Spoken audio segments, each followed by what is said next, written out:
Welcome, everybody. We have three panelists who are each, in their own right, hardcore New Yorkers. Julie Samuels is the Executive Director of Tech NYC. Ben Sun is the co-founder of Primary Venture Partners. And Karen Bhatia is the Senior Vice President for Tech at NYCEDC. So first of all, just so that everyone sees that you're here, let's give them all a big hand by clipping on the applause below.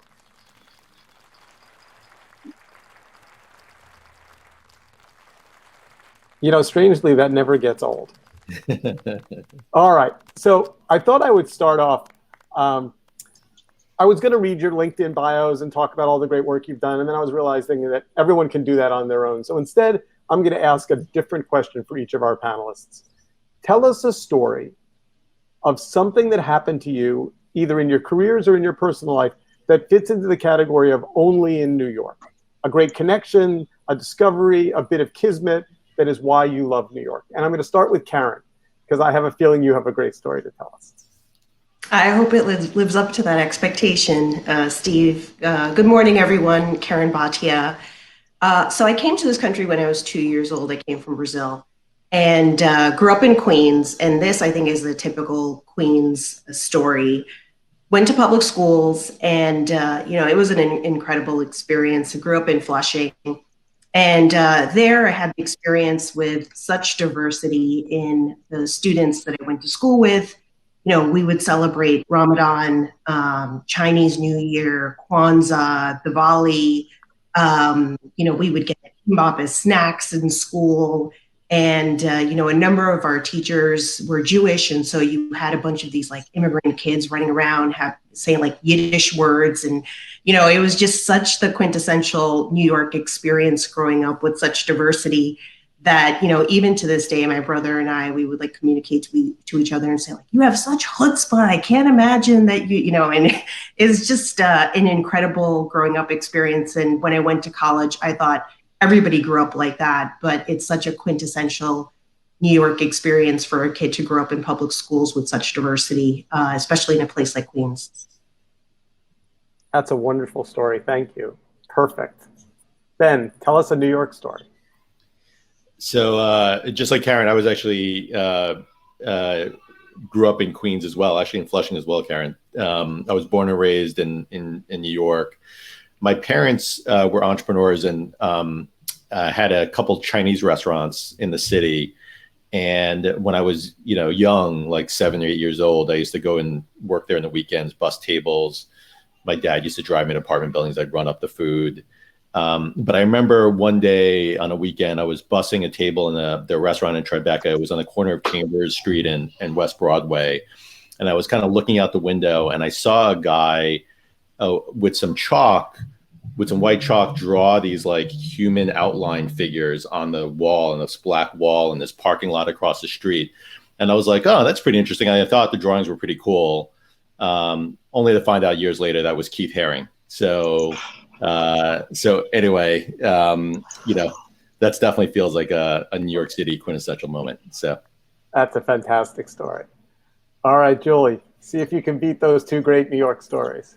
I don't think I can, especially Keith Haring randomly. That's an amazing New York story. But actually, after hearing your two stories, I'm going to change my plan a little bit because I didn't grow up in New York. I grew up in Chicago. And I think there's this thing, particularly in politics, which I spend a lot of time working in, where people like to talk about how, I'm born and bred New Yorker. And I think that's great. Like I'm raising born and bred New Yorkers. But I also think there's something to be said for those of us who come here who are born to be New Yorkers. And I am one of those people who was born to be a New Yorker. And the moment, I'll tell you the moment I knew, though it's not as lighthearted, but I was 23, I guess, and I was here on September 11th, and I was just down the block. I was on like Broadway. And I was there when the planes hit. But I'd gotten out of there when the buildings fell. And then I was here for a year after that. And I left and I went to law school that August. And the resiliency of the city and of the people who were here for that year made clear to me that I was always going to be a New Yorker. And then I spent like almost over a decade, like 13 years before I made it back. I went to law school. I lived in Chicago. I spent a lot of time in Nashville. I lived in San Francisco. The whole time I knew I was going to come back to New York. I always knew. It was just like life kind of kept getting in the way, and jobs and family and whatever. But I knew after that year, after being here, that I was always a New Yorker. And I finally came back, and here I am. So not as like lighthearted of a story, but I think one important nonetheless. So I'll tell mine. So I born in New York, went to college in upstate New York, started a company. Company was growing and thought I was going to stay there forever. And we had a television series that I was producing out of Saratoga Springs that was on WPIX. And the woman who was the head of programming at WPIX at the time said to me, Steve, why the bleep are you in upstate New York? She said, every time I dial 518, I think, who the bleep are you? She's like, if you would move to New York, your company would double in size. And I talked to my friends, they're like, no, New York will eat your lunch. It's expensive. You can't. And so I changed our phone number to a 212 number. So it would forward from the upstate number. And she called me about a week afterwards and she said, we know you're forwarding your phone. We could hear the click when it forwards. You're still in upstate New York. She said, you know, New York is the city that's so nice they named it twice. She's like, there's no golden invitation to move here. Just get on the train, pick your ass up and move to New York. And I moved my whole company. I had 40 employees. We moved to New York and we doubled in size in a year. And I've never looked back. And so, all right. So let's get into tech in New York. First question, just to start on a light note, I want to start with the Great Exodus. So 18 months ago, COVID arrived in New York and we all had friends. Some of us did, no guilt here, that bailed. They moved, they went to the Hamptons, they went to Miami, they went upstate, they went to, they all had reasons. They were taking care of their family or their older parents, but it came down to this fear of the unknown, an unknown illness, changes in New York, danger. How did it affect you guys, your companies, your portfolios? How did startups that you nurture adjust to this rapid, momentary, it turns out, we hope, this journey out of New York? Great exodus. I can start. I think that the Great Exodus was overrated. I think obviously now, but I think the whole time even it was overrated. I do think a lot of people left, particularly last summer. But at least in the tech sector, and Karen and Ben, I'd love to hear if your experience has been the same. Unlike a lot of other sectors in the city, tech people I know in tech largely are committed to New York and aren't going anywhere. I have a lot of theories as to why. I think we can kind of get into that later. But what that meant is that even if people were going, people were going by their families, if they had kids, so they could have grandparents around or whatever. A lot of people I knew were like, oh, but we'll be back in the fall. And they were back. They were all back when school started. So I think that companies, for tech companies, large and small, startups to the bigger employers, the transition to a remote workplace was pretty seamless because tech companies, unlike other firms, largely had the tools in place and employees had comfort with platforms like this great platform that we're using to go remote pretty seamlessly.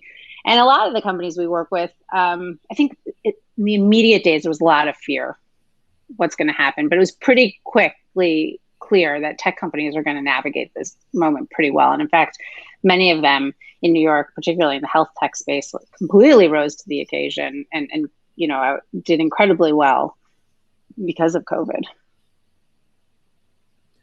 Yeah, I would say on our end, running a venture firm and having, 60 startups in the New York City area that are in our portfolio, we definitely had a good view on what was happening kind of in their mindset. My partner and I have been through a whole bunch of cycles. So as Julie kind of mentioned, going through 9/11 and seeing what that's like as a business was a challenging time. And then we had the financial crisis and all those times there was skepticism if New York would ever rebound back. And my partner and I just knew the city's resiliency. And we just said, it's going to come back. But we were just really nervous about what the pandemic would mean. And so did the founders. And you go from a business where we're investing in growth to now saying, you know what, preserve capital, because if this is going to be really bad, us, VCs won't be able to get our investors to put money in our funds.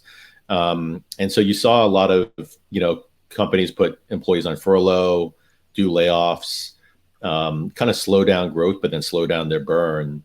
And that was pretty rough for a couple months. So starting from, I'd say March through, early summer. But then by, I'd say early fall, it just really bounced back. We saw, technology for the most part thrive in most of the categories that we're in. The market obviously started rebounding back. So, capital felt like it was going to be still there. And companies started kind of rehiring again really rapidly. And so if you kind of look at the recovery of New York City and the so-called exodus, maybe that exodus lasted really for a few months. But the rebound's been amazing. And if you look over the last 2-3 quarters, in terms of early stage VC rounds, it's been record years for New York City, since the very beginning. So and by a good amount. So it's been a pretty amazing sight to see.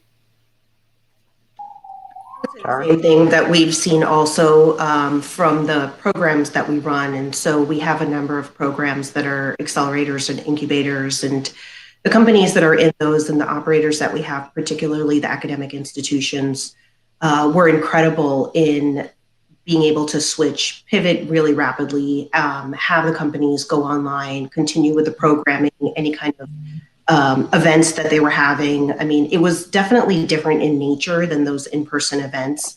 And we consistently heard about not only conferences, but instances in which you have potential investors, angel or VCs, meeting with folks remotely, and how different that was. And, missing the times in which they were able to have those serendipitous types of collisions, so to speak.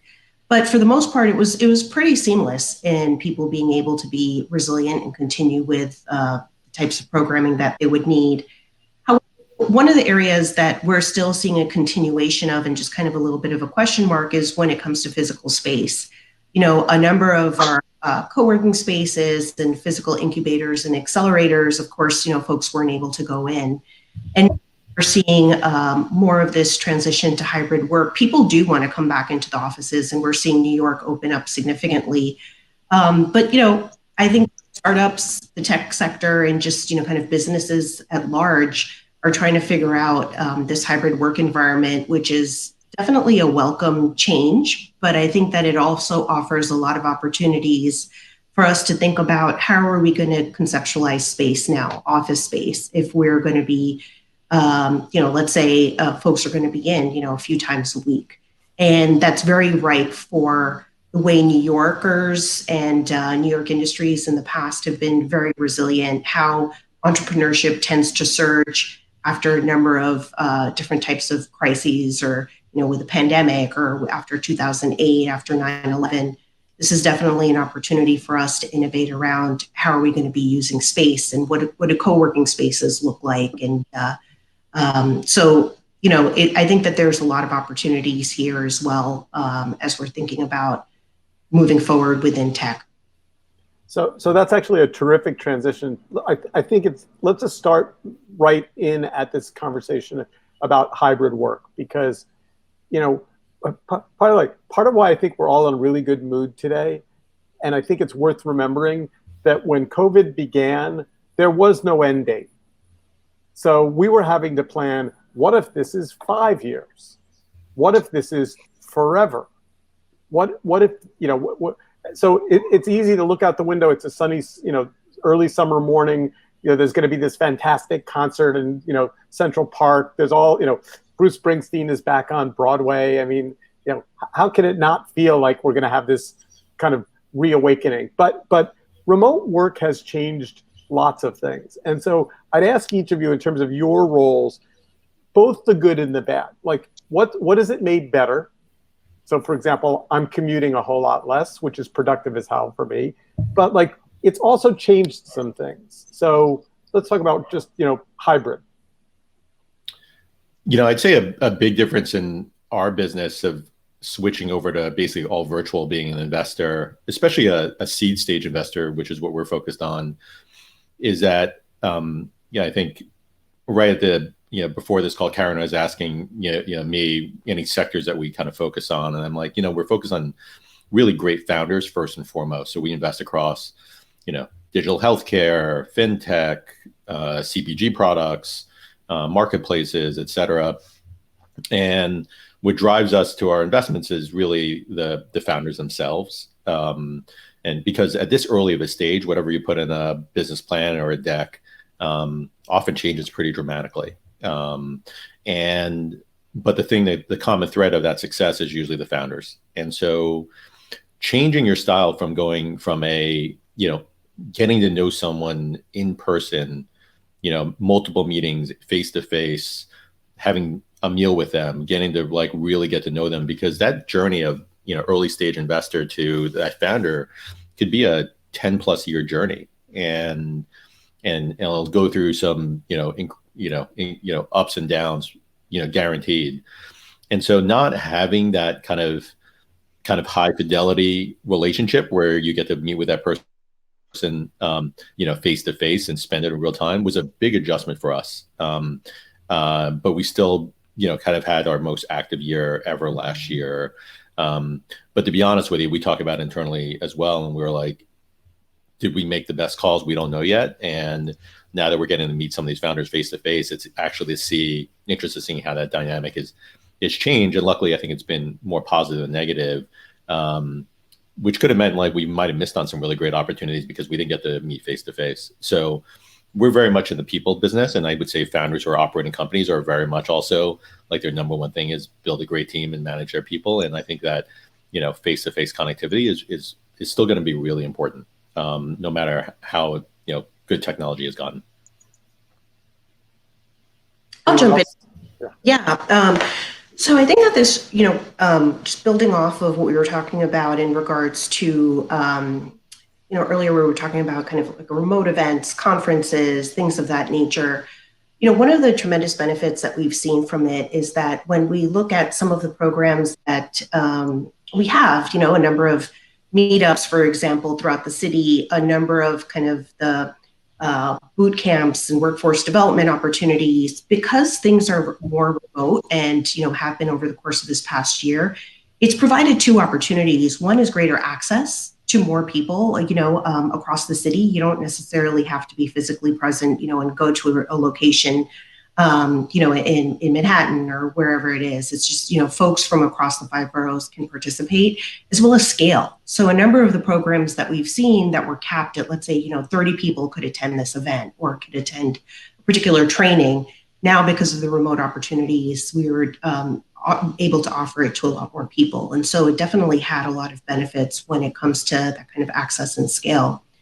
One of the city's strategy over the course of the past decade when it comes to trying to help the tech sector develop is actually thinking about these clusters. And that's what New York City is known for, is this kind of opportunity to be able to meet people at these events and, at these shared workspaces and have this kind of collision or serendipitous, encounter where, you're working on, you're trying to troubleshoot some, marketing question or, developing a product and you have some questions and meet someone in the kitchen and you're able to kind of, from another company and discuss that with them.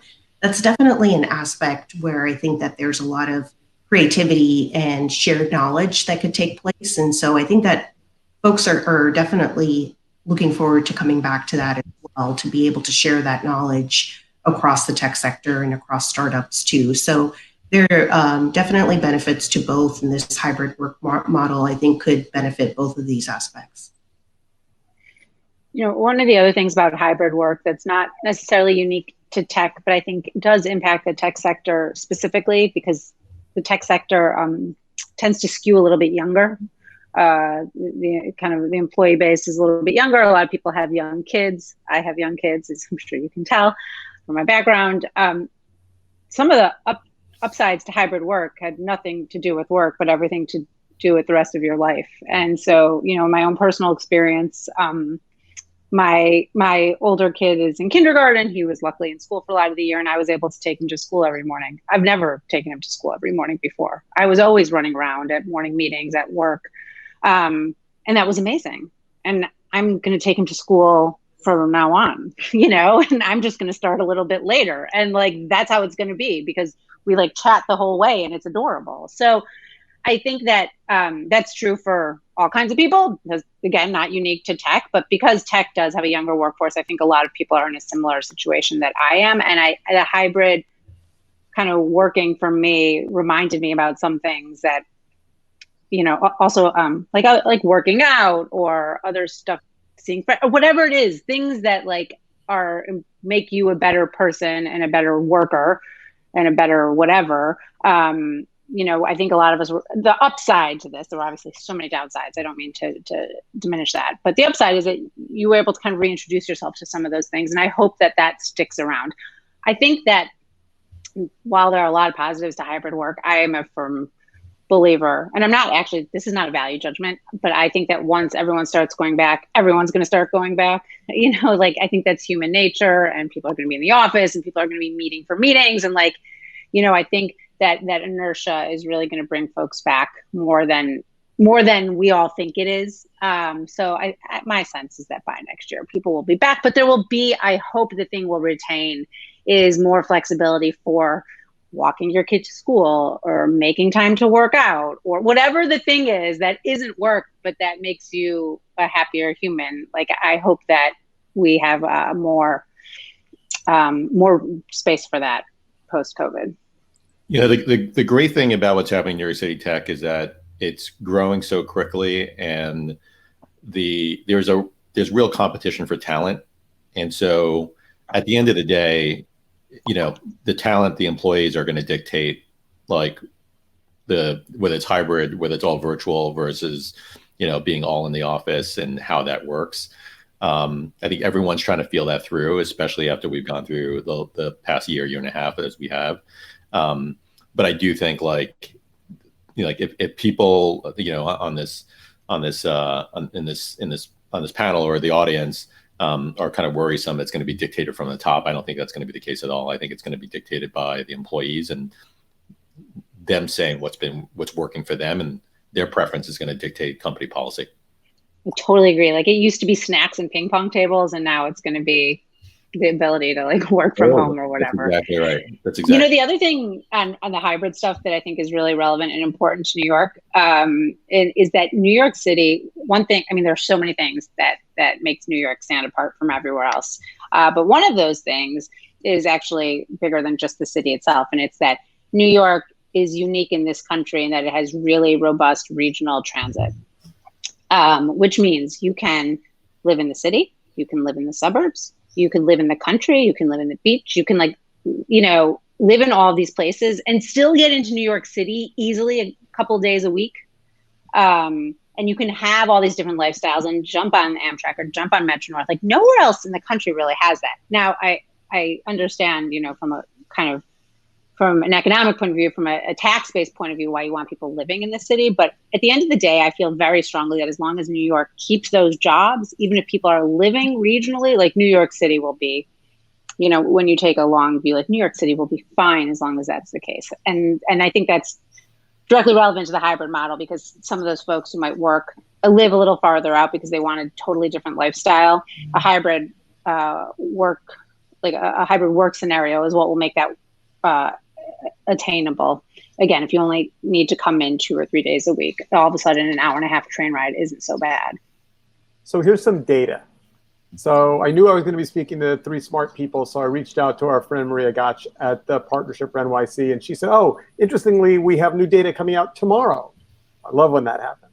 So the partnership has done a survey. It says that 60% of NYC office workers will be back in the office at least 3 days a week by September.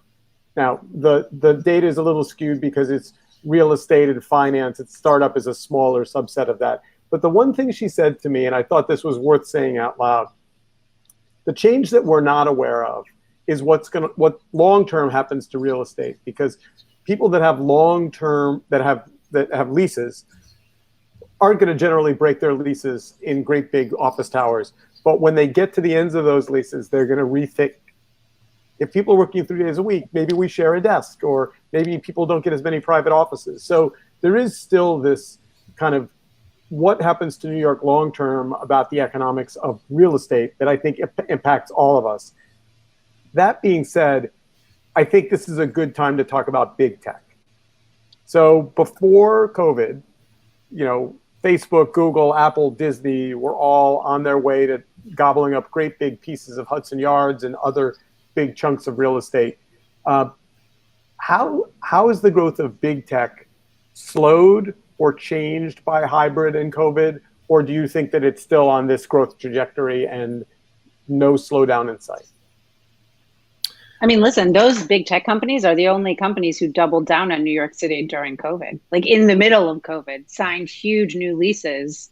Facebook and Amazon both signed huge new leases in Manhattan. Google had just before COVID committed to a huge project in Hudson Square and remains committed to it.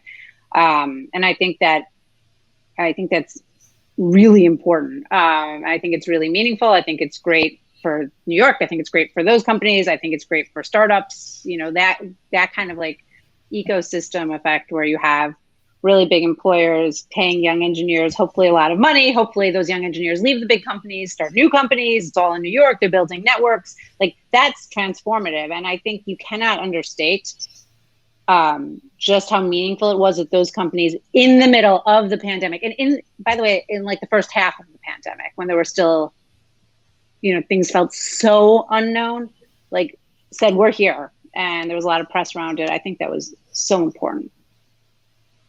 Yeah, I mean, a lot of these companies had already, laid, have put their bet in New York, and as Julie mentioned, they keep on doubling down on it because their existing employee base that are based in New York have spoken. They're like, hey, we're here, we're going to stay here, and these guys have invested and kind of plant their flag in a really meaningful way. Like I was talking to a senior product guy at Instagram, and I was talking to about them starting the office at Instagram in New York from a product and engineering perspective, right? Not just usually it's just like an ad sales team or whatever, but they built out a really meaningful product engineering team. I said, oh, this product engineering team that works in New York, like where do they work on? Like what products, as part of Instagram do they work on? And he said that they actually, the team that he worked on was specifically around the homepage and the newsfeed, which are basically the keys to the castle for that business. I mean, it's the most important part of their business from the consumer perspective. And I was like, wow, that's a pretty big bet to start a new office and to move, like give the keys to the castle to that new team. And they basically said, like, look, if we're starting an office that's not HQ in New York, we didn't want it to be like the Skunk Works office. We wanted to send a message to the talent in New York that we know the talent's great here. And we want to make sure we're making a statement by saying, like, look, join our team. You're going to work on the keys of the castle here and the most critical parts of the business. And that's the message they wanted to send because they knew how strong the market was here, the talent level here. And they wanted to make sure they built their brand to the employee base they were trying to recruit. And so if that's indicative of like, pre-pandemic, how much of a bet they were making on New York, as Julie just mentioned, they continue to double and triple down because those teams are working incredibly well. And those companies know that, for them, their companies continue to grow and scale, they need to make sure they're investing heavily in what's happening here in New York. So when I think about big companies and New York and their fondness for New York and their embracing New York, there's one that's always missing. And I've been thinking about this, just puzzling, maybe one of you guys has wisdom about it. Why don't we have Elon? Why isn't he building one of the Boring Company tunnels for us? Like, he seems to have an anti-New York. He doesn't say it out loud. Well, wait, we've got the stuff upstate. We have a presence upstate. There's a big Tesla presence. They're building a lot of the batteries near Buffalo, right? I'm talking about love. I'm talking about just Elon showing up and doing an event and wandering the city and eating a hot dog and doing all that. He just hosted Saturday Night Live. Fair enough. Good point. Good point. Come on. By the way, absolutely. Well played. Fair enough. So let's talk about. Also, wait, he did, Karen. I'm sorry, I'm not done with Elon yet. Karen, he did something during COVID. He helped something during COVID, didn't he? Wasn't there? Do you remember? Specifically for New York, I'm not sure. All right. Well, we're going to invite him to speak at a New York City Media Lab event. Ventilators. That's right. So he helped with the ventilators. All right, so I want to talk about one of my pet peeves about New York tech is I feel like we don't get enough press for our awesomeness, and I'll just give you an example. There was a transaction last week, Stack Overflow, sold for $1.8 billion. I'm told that there was something like 60 new millionaires minted out of that transaction. All of those people, I hope, are staying and are going to take a couple of months off and go to the beach and then come back and be like, what do I do? Okay, let's build something. So like there are great New York, exit stories, Asana before that I think I think could use more of our internal buzz. Any of you have like great New York win stories that we should amplify while we're here? I mean, for sure. Ben, I mean, our end. Yeah, over the last year, we've had a ton of success. I mean, I remember when the pandemic hit, I called Bryn Putnam, who is a founder and CEO of Mirror, the connected device, fitness device company. And I'm like, is your business going to be okay? And she goes, every day right now is like Black Friday, Cyber Monday, right? 100% of the gyms across the country were closed, right? So she's just like, oh my God, we can barely keep up with demand. And so, Bryn then sold her company in the middle of the pandemic to Lululemon for $500 million, which was a great outcome. We just had a company officially go public yesterday, Latch, another connected hardware device company, a smart lock, smart access company. And again, that's a company that we were kind of, a seed round investor in. I met an entrepreneur playing basketball at Stuyvesant High School about 10 years ago, became an investor and board member from that, from helping him with the idea and then investing really early on. And that company, eventually, it was a Korean e-commerce company, so he left New York to start it in Korea. But Coupang just went public about 3 months ago and is now the largest e-commerce company in Korea and valued at about $70 billion. So luckily, I think what's happened with the pandemic for tech is that it was an accelerant for so many of these businesses. And I can kind of list a ton in our portfolio here. And so if you look across the New York City market, we used to celebrate like it was a special event when there was an IPO. And I'm just pulling up a list over the last 12 months. We've had Squarespace, BarkBox, UiPath, Compass, Olo, DigitalOcean, ACV Auctions, Oscar, Lemonade, Vroom. We have a couple that are coming up deck like Zeta, Sprinkler. So that's just like a small sample of the amount of companies in just the last 12 months that went public in New York City.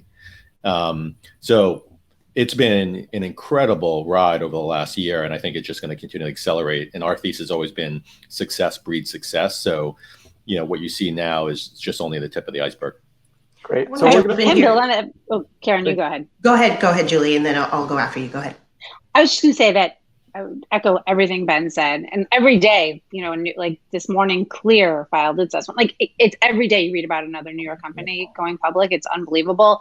But when you take that piece plus the large companies doubling down, like that's a real ecosystem effect. That's how you're pumping money in, how you're training new people, how you're becoming more and more a part of the city. And I think that is such a crucial, key to the success of New York City's tech sector. And the last quick thing I want to say about that, and then Karen, I feel like I've been talking a lot and I'm dying to hear what you have to say about this. But when we first started Tech NYC just about 5 years ago, there was still kind of this feeling, I think for a lot of young engineers in particular, that it was tough to build an entire career here.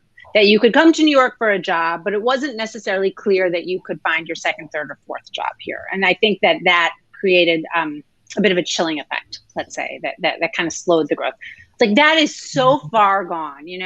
In the past 5 years, something like totally shifted with regard to that dynamic. There is no doubt that you can come to New York, you can work at huge companies, you can work at a bank, you can work at a tiny startup, and everything in between, and have an incredibly rich career. People in tech tend to jump a lot, so you're not going to come probably and work at one company necessarily for your whole career, but you can build a really robust, interesting career in tech here now. And when that kind of shook free, when that became the reality, I feel like then we were off to the races. And when you take that, plus again, all the IPOs and all the success that we're breeding from homegrown companies, plus the presence of the largest employers, like that's the recipe for success. Karen, you want to add? Yeah, what I was going to say is that, we've seen just the incredible growth of tech in New York, and we've seen all of, just Ben just, kind of went off and discussed a lot of the huge wins that we've had, especially during the course of this past year. What we've also seen this past year is, tech hiring has been, greater than healthcare hiring. It's just been incredibly robust. We've seen investments in New York City, over $16 billion of VC investments, record-breaking year. One of the areas that I do want to kind of double down on in this conversation is that even though we're seeing this incredible growth across demand for workforce, across investment into founders, even seeing kind of a lot of the innovations and a lot of the sectors that have grown as a result of COVID, some that were just mentioned here as well, there was a huge disparity. And, I feel like a tremendous obligation, as being part of the city and as part of what we're trying to do with tech here, to talk about, even though there's been an incredible amount of investment, hiring, et cetera, we've seen a lot of the disparities COVID very much highlighted that existed before, but COVID exacerbated it, highlighted it very much so. When we look at, the workforce in New York, in the tech sector, it is not diverse. It's more so than the rest of the country, but it's definitely something that we need to take action on. And it's going to require the public sector, government like themselves, New York City Economic Development Corporation, other city agencies, state, federal, et cetera, partnering with the private sector, because these types of jobs, whether it's specific tech jobs or jobs in the tech sector, are growing tremendously. There's a lot of demand for these types of jobs, and they pay a lot more as well. When we look at funding for founders of color and for women, Black and Latino founders, received about 3% of VC funding. That's abysmal. When we look at founders of color who ultimately go into being investors, the numbers are really terrible as well. There needs to be a concerted effort, and this is one thing that New York City is definitely trying to underscore, is that we need greater equity when it comes to thinking about the tech sector and how we make sure that all New Yorkers have access to these opportunities as part of the workforce, as investors, as founders themselves. How do we make sure that all of the benefits of tech are actually going to all of us? And there are two other points that I wanted to make, and that is, another area that COVID has highlighted is the need for small businesses to adapt to tech as well. So we've seen, e-commerce rise, the importance of small businesses digitizing payments, digitizing their operations. When we look at small businesses that employ over 60% of New Yorkers, 41% of small businesses, of Black small businesses actually, ended up closing. That's significant, and when you look at the percentage of Black and Latino small businesses, only 12% of them received PPE funding. A lot of these small businesses need to incorporate technology to think about pivoting their business models, thinking about incorporating tech to a large degree as well. And that's incumbent on all of us to work together to make sure that that's an area that we're focused on. And finally, the other area that I wanted to talk about is just kind of the general public and how tech is affecting the general public as well.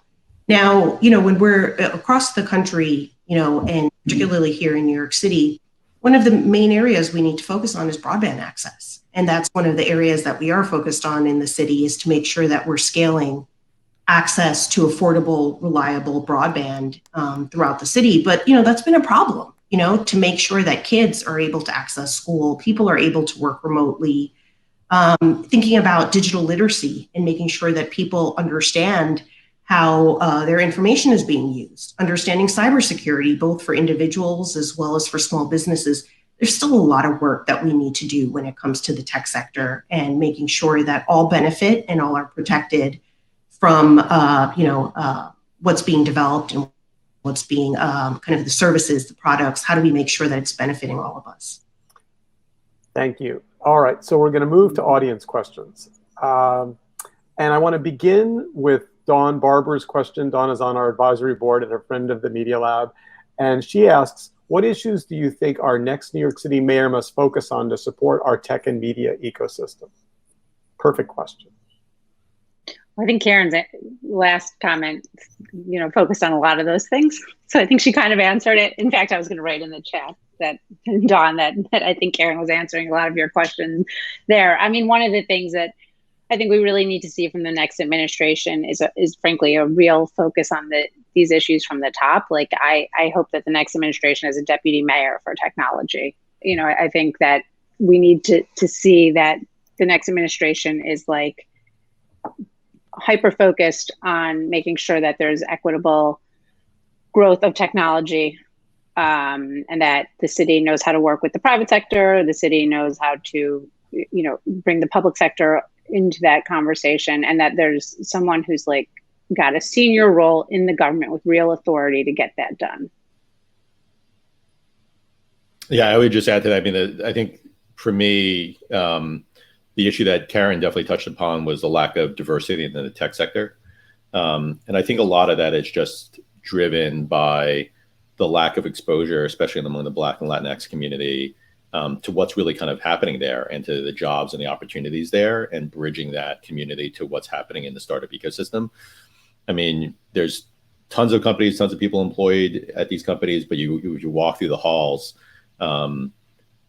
it's single digit percentage in terms of Black Latinx employees. And that's a major issue. So when you talk to us as investors and say, hey, why aren't you guys investing more on Black or Latinx founders? I'm like, look, we invest in tech companies. And if you haven't ever worked in a tech company, you're less likely to start a tech company, right? So for example, our industry is heavily investing in like B2B, like fintech companies, infrastructure companies. If you've just never worked at a fintech company, it's really hard to ever start a fintech company. So, I mean, that's just how it works. And so one of those things that I tell folks is that we just need, we have this amazing population, a diverse population in the city, but it feels like there's this, this lack of connectivity from the industry to that population. And it just continues to, in my opinion, have gotten worse and worse. And for the city to grow in the tech sector and to thrive, we need to figure out how to bridge that. All right. So our next question is from our friend Marcos Dinnerstein, and he asks, would you weigh in on the question of admissions to specialized high schools in New York City? STI, Brock Science, Brooklyn Tech. And then he says, disclosure, my father went to Brock Science and our son went to STI. These schools are feeders to NYC's NYC tech community.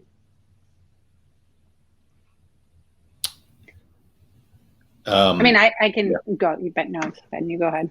Yeah, I'm not sure what specifically it was, if the question is just about how important those schools are to. There's been admissions drama about who's getting in and who's not, and what the mix of the admissions balance looks like.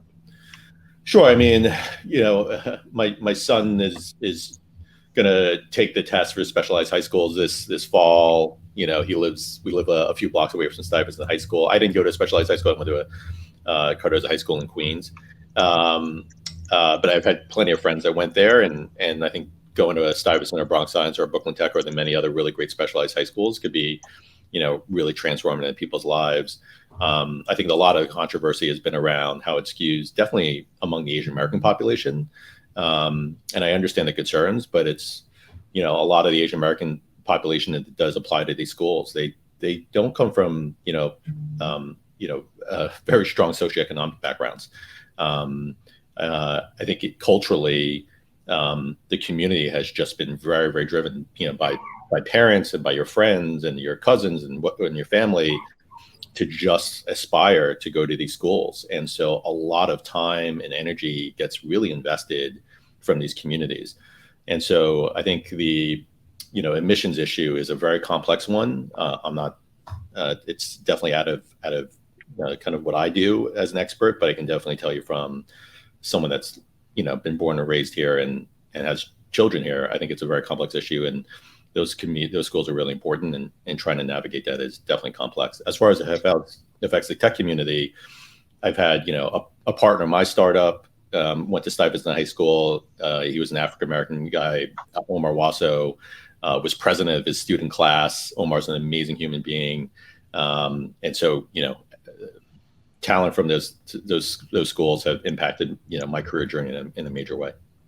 Can I add layer on top of this really quickly? I'm taking it a little sideways because I'm not going to talk about the high schools, but I wanted to also talk about CUNY for a second, which when you take the specialized high schools, when you take CUNY, New York is light years beyond anywhere else in the country.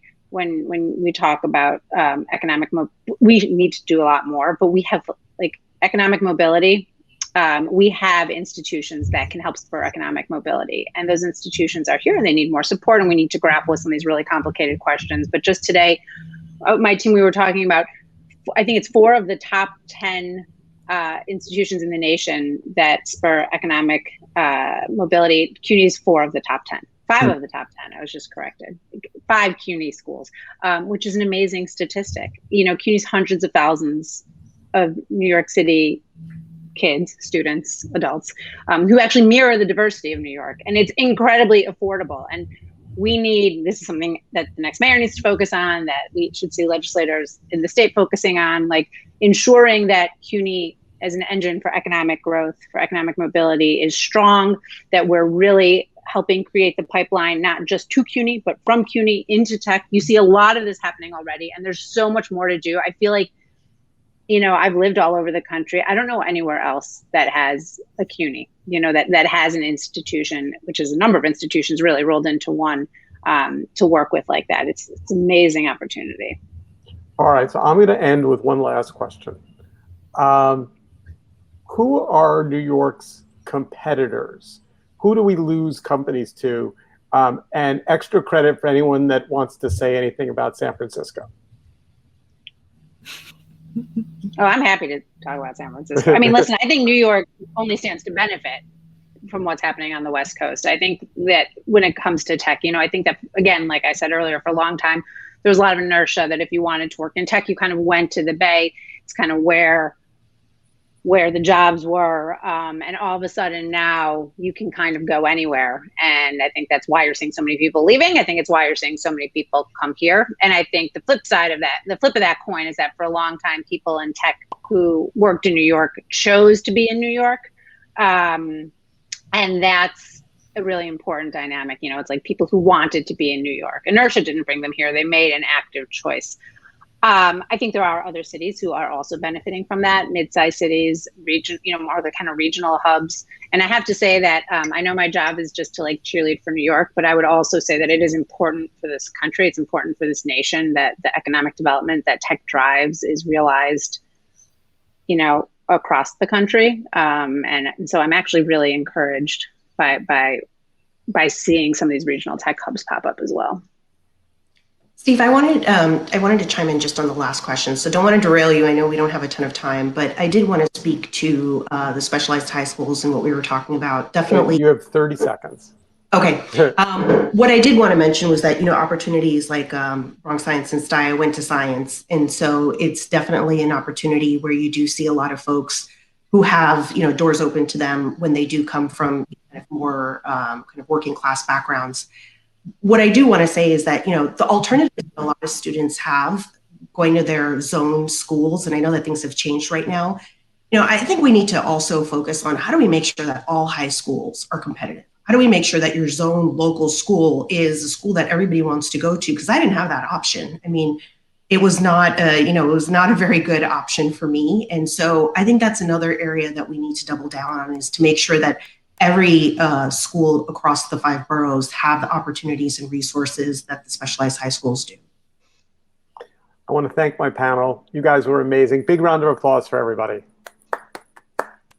Wait, I want that applause from last time. Oh, there it is. The sound effects are especially nice. Thank you all. Fantastic. Appreciate the work that you do in the city of New York, and excited about the work we're all doing together. With that, we are moving on to our next panel. We're going to talk about AI and local news, and our panel is ready to go. So Shara from Bloomberg, who's the product manager for news and data science. Take it away, Shara.